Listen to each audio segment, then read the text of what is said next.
തലശ്ശേരി തലായി ബാലഗോപാല ക്ഷേത്രത്തിൽ കവർച്ച. 11 തൂക്കുവിളക്കുകളും ഉരുളിയും നെയ്വിളക്കുകളും മോഷണം പോയി. ഞായറാഴ്ച പുലർച്ചെയോടെയാണ് ക്ഷേത്രത്തിൽ മോഷണം നടന്നത്.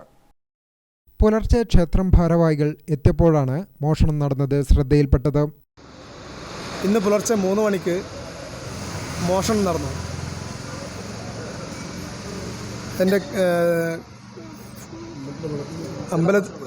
അമ്പലത്തിൽ തൂക്കുവിളക്കുകൾ, അതുപോലെ ഉരുളി, പിന്നെ നെയ്വിളക്ക്, ചെറിയ നെയ്വിളക്കുകൾ, ഇങ്ങനെയുള്ള സാധനങ്ങൾ മോഷണം പോയിട്ടുണ്ട്.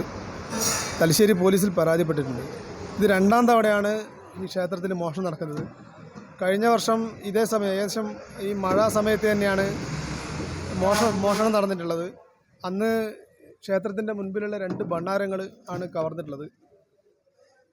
ഇതുവരെ മോഷ്ടാവിനെ പിടിക്കാൻ കഴിഞ്ഞിട്ടില്ല, മോഷ്ടാവിനെ. പക്ഷേ ഇന്നലെ ഇവിടെ മോഷണം നടത്തിയ മോഷ്ടാവിനെ ഏകദേശം തിരിച്ചറിഞ്ഞിട്ടുണ്ട്. CCTV ദൃശ്യങ്ങളുള്ളത് നമുക്ക് വ്യക്തമായിട്ട് കാണാൻ കഴിഞ്ഞിട്ടുണ്ട്. അതിൻ്റെ ഫൂട്ടേജ് എല്ലാം പോലീസ് കൊണ്ടുപോയിട്ടുണ്ട്.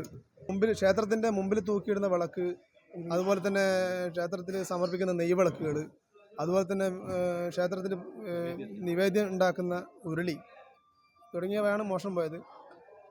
CCTVയിൽ മോഷ്ടാവിൻ്റെ ദൃശ്യവും പതിഞ്ഞിട്ടുണ്ട്.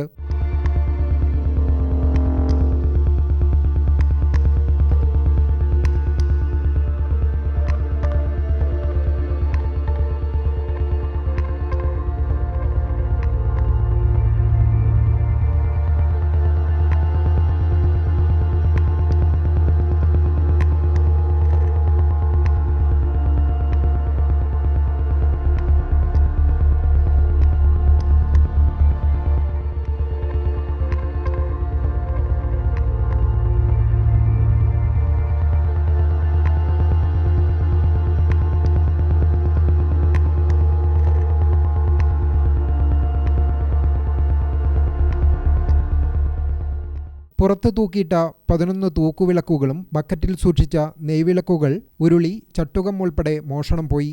ക്ഷേത്രം ഭാരവാഹികൾ തലശ്ശേരി പോലീസിൽ പരാതി നൽകി. SI VV ദീപ്തിയുടെ നേതൃത്വത്തിലുള്ള പോലീസ് സംഘം എത്തി പരിശോധന നടത്തി. ഗ്രാമിക ന്യൂസ്, തലശ്ശേരി.